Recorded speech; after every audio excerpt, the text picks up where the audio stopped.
The cold wind cut through the bustling streets of New York City as the evening lights flickered against the backdrop of towering skyscrapers.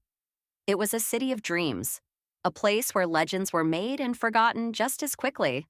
Jason Carter, one of the NBA's biggest stars, had just left an exclusive event at Madison Square Garden. Dressed in a designer tracksuit and sneakers that cost more than most people's rent, he walked along 7th Avenue, trying to avoid the eager fans and flashing cameras. He had seen success beyond his wildest dreams, yet something about the city's energy that night made him feel disconnected. As he approached a street corner, he noticed a homeless man hunched over on the sidewalk, wrapped in layers of tattered clothing. The man's face was shadowed by an old hood, and beside him lay a battered sign that read, "Fallen but not forgotten." There was something oddly familiar about him, a presence that made Jason pause. "Got a dollar to spare, champ?" the man's voice rasped. Jason reached into his pocket, ready to pull out some cash, when something about the man's face struck him. Those eyes, sharp, experienced, and filled with a story untold. "Wait a minute, do I know you?" Jason asked, crouching slightly to get a better look. The man let out a short, bitter chuckle. "You should. Once upon a time, I was where you are now." Jason's brow furrowed. He searched his memory, trying to place the face. Then it hit him like a no-look pass. "No way. Jamal Richardson?" The man nodded slowly. Jamal Richardson, once an electrifying point guard, a name that used to light up stadiums. A decade ago, he had been the future of basketball, known for his insane ball-handling skills and game-winning shots. He was supposed to be a Hall of Famer, a legend in the making. And yet, here he was, sitting on the cold pavement of a New York street. "What happened, man?" Jason asked, his voice laced with disbelief. Jamal leaned back against the brick wall and sighed. "Life happened. Bad investments, injuries, the wrong people in my corner. I went from signing million-dollar deals to losing everything overnight.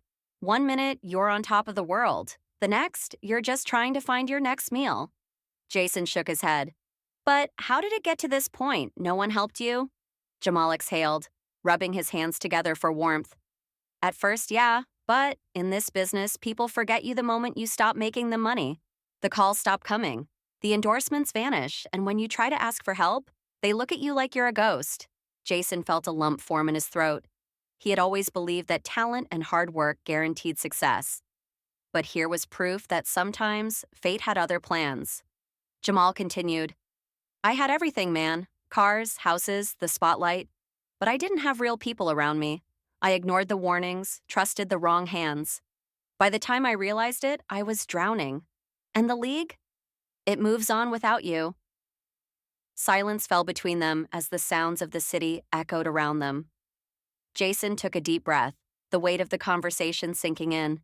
He had always thought of himself as untouchable, destined for greatness.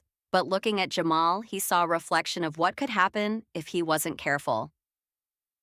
After a long pause, Jason pulled off his limited edition jacket and draped it over Jamal's shoulders.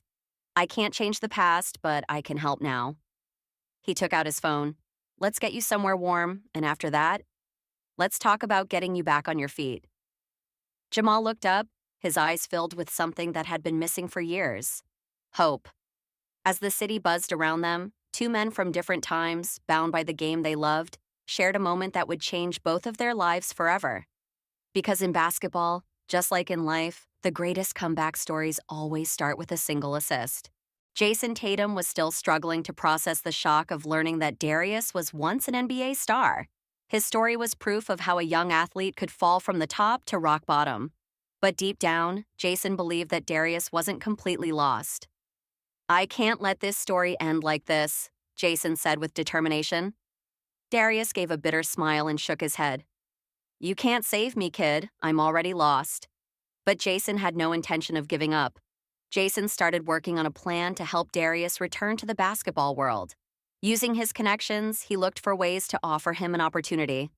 Maybe as a mentor at a basketball academy, training young players. But first, Darius had to let go of the past, his mistakes, his addiction, and the limits he had set for himself. "Let me go, kid," Darius said one night when Jason got him a hotel room to stay in. "I'm a man of the streets now." Jason looked him straight in the eyes. No, you're a legend, and legends don't end like this. Darius took a deep breath. For the first time in years, he felt a small spark of hope. Jason reached out to some of Darius's former teammates. One of them turned out to be Darius's old college coach. The man remembered how talented Darius was, but he also knew how badly he had fallen. Some things are hard to forgive, Jason, the coach said, but if he's really ready to change, I might give him a chance. Meanwhile, Darius had to face another ghost from his past, his family. He hadn't spoken to them in years. His drug addiction and failed investments had driven him away, and he left them behind in shame. But with Jason's encouragement, he finally picked up the phone and called his mother. The voice on the other end was warm and filled with longing. Darius, I've missed you, son. Darius's eyes welled up with tears. Things seemed to be getting better for Darius. He enrolled in a rehab program to fight his addiction. Jason secured him a mentorship role at a basketball academy. At first, it was tough. He had to work hard to earn the kids' respect. But one day, a young player walked up to him and asked, "Are you really Darius Reynolds?" Darius nodded. The kid's eyes lit up with excitement. "I watched some of your old game footage. I wish I could have seen you play live." In that moment, the old fire inside Darius reignited. Darius was slowly coming back to life. He completed rehab and reconnected with some of his old friends from the sports world. But not everything was perfect. The scars of the past didn't just disappear. The years he spent on the streets had left permanent marks on his body and soul. One day, while sitting with Jason, he asked, "Do you really think I deserve a second chance?" Jason smiled.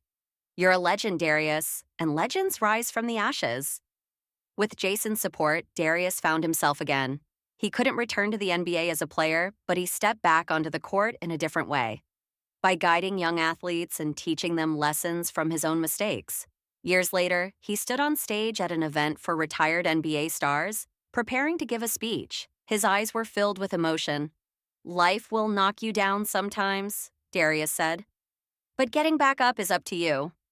Jason watched from the crowd, smiling. That night, the lights of New York shined once again for Darius Reynolds.